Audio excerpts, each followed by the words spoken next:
Astrology Malayalam vision Sreekrishna ജ്യോതിഷാലയത്തിലേക്ക് അവർക്കും സ്വാഗതം. 2025 രണ്ടാമത്തെ ചന്ദ്രഗ്രഹണമാണ് ഈ വരുന്ന സെപ്റ്റംബർ 7 നടക്കുന്നത്. സെപ്റ്റംബർ 7 രാത്രി 9:58 തുടങ്ങുന്ന ചന്ദ്രഗ്രഹണം അർദ്ധരാത്രി 1:28 വരെയാണ് ഉള്ളത്. അതായത് പിറ്റേ ദിവസം 8 മണി വരെ ആണ് ഉള്ളത്. അതായത് ഈശാന കോണിൽ ഗ്രഹണസ്പർശവും വായു കോണിൽ ഗ്രഹണമോക്ഷവും സംഭവിക്കുന്നു. ചന്ദ്രഗ്രഹണം ചന്ദ്രഗ്രഹണമായിട്ടാണ് തുടങ്ങുന്നത്, അവസാനിക്കുന്നതും പൂർണ്ണമായിട്ട് തന്നെയാണ് കാണുന്നത്. തുടങ്ങുന്ന നക്ഷത്രം ചതയവും ഗ്രഹണം അവസാനിക്കുന്ന നക്ഷത്രം പോരോരൊട്ടാതിയുമായിട്ടാണ് വരുന്നത്. അതായത് ഗ്രഹണ രാശി എന്ന് പറയുന്നത് കുംഭൻ രാശിയാണ്.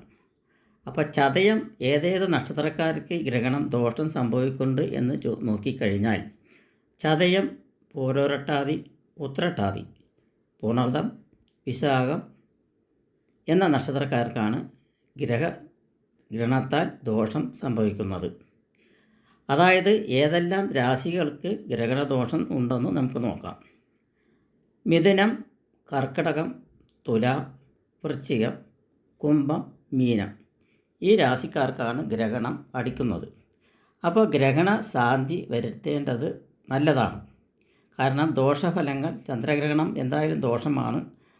ഈ പറയുന്ന നക്ഷത്രക്കാർക്കും രാശിക്കാർക്കും ദോഷങ്ങളുണ്ട്. ചന്ദ്രഗ്രഹണം എങ്ങനെ സംഭവിക്കുന്നു എന്ന് നോക്കാം. സൂര്യൻ, ഭൂമി, പിന്നെ ചന്ദ്രൻ ഈ പറഞ്ഞ എല്ലാ ഗ്രഹങ്ങളും ഒരു സഞ്ചാരപഥത്തിൽ വരുമ്പോഴാണ് ഗ്രഹണം സംഭവിക്കുന്നത്. അതായത് ഭൂമി സൂര്യനും ചന്ദ്രനും ഇടയിൽ വരുമ്പോൾ, അതായത് ഭൂമിയുടെ നിഴൽ ചന്ദ്രൻ്റെ മേൽ പതിക്കുന്നു. ഇതാണ് ചന്ദ്രൻ്റെ പൂർണ്ണ പ്രകാശം ഇരുണ്ടതാകുന്നു. അതായത് ഈ സമയത്ത് ചന്ദ്രൻ്റെ പ്രകാശം നിറഞ്ഞ പൂർണ്ണചന്ദ്രൻ്റെ പ്രകാശം നിറഞ്ഞ നിറം ഇരുണ്ടതാകുന്നു, അല്ലെങ്കിൽ ചിലപ്പോൾ ചുവപ്പ് നിറമാകുന്നു.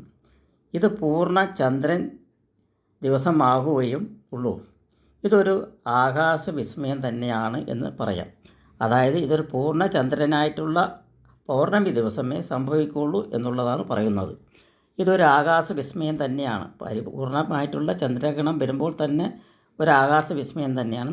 ഈ ഗ്രഹണത്തെപ്പറ്റി ഓരോ ഗ്രഹണം പൂർണ്ണമായും നടക്കുമ്പോഴും ഗ്രഹണത്തെപ്പറ്റി ശാസ്ത്രജ്ഞന്മാരും ജ്യോതിഷികളും വളരെ വിശകലനം നടത്താറുണ്ട് എന്നുള്ളത് പരിപൂർണമായിട്ടുള്ള സത്യമാണ് എന്നുള്ളതും പറയുന്നുണ്ട്.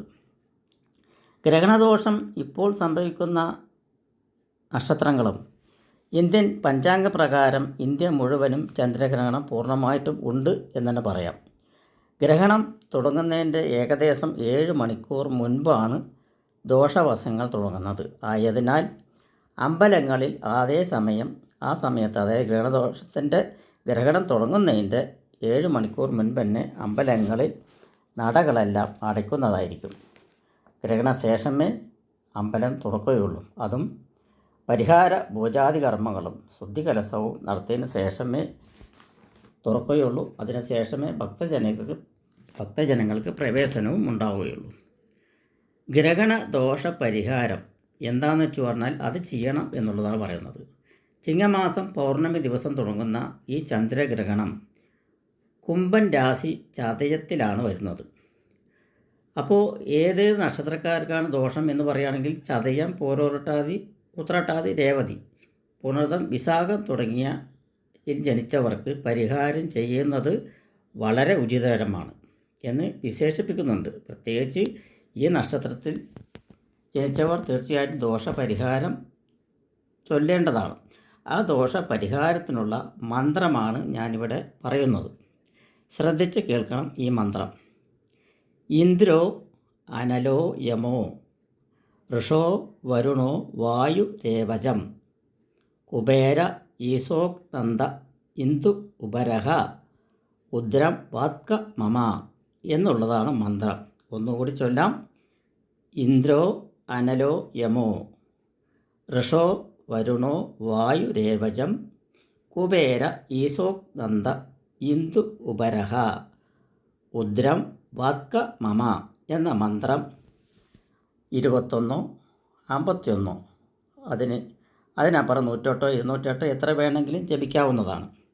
അതായത് ഈ മന്ത്രങ്ങൾ ഗ്രഹണ സമയത്ത് ജപിക്കുകയും അത് കഴിഞ്ഞ് പിറ്റേ ദിവസം അമ്പലത്തിൽ പോയി പ്രാർത്ഥിച്ച് ദർശനം നടത്തുകയും ചെയ്യുന്ന സമയത്ത് വളരെ പുണ്യപരമായിട്ടുള്ള ദോഷങ്ങൾ മാറി നല്ലത് ചെയ്യും എന്നുള്ളത് പറയുന്നത്. കാരണം ഈ ഗ്രഹണ ദോഷം വരുന്ന നക്ഷത്രക്കാർക്കാണ് ഈ പറഞ്ഞിരിക്കുന്നത്.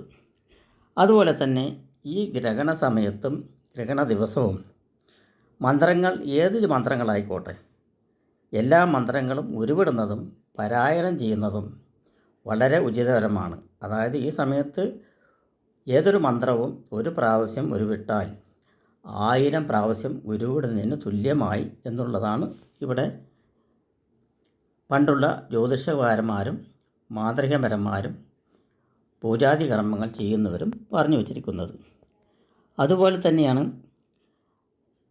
ലളിത സഹസ്രനാമം, വിഷ്ണു സഹസ്രനാമം എന്നിവ പാരായണം ചെയ്യുന്നതും മന്ത്രങ്ങളായിട്ടുള്ള ശൈവം, വൈഷ്ണവം, ശക്തേയം സംബന്ധമായിട്ടുള്ള പാരായണങ്ങളും മന്ത്ര ഉപാധികളും ചൊല്ലുന്നതും പരിവർത്തിക്കുന്നതും ഉപാസന നടത്തുന്നവർ ശീലിക്കുന്നതും അതുപോലെ തന്നെ ഉപാസന ചെയ്യേണ്ടവർ പരിശീലിപ്പിക്കുന്നതുമായിട്ടുള്ള മന്ത്രങ്ങൾ ചൊല്ലുന്നതും വളരെ ഉത്തമപരമായിട്ടാണ്.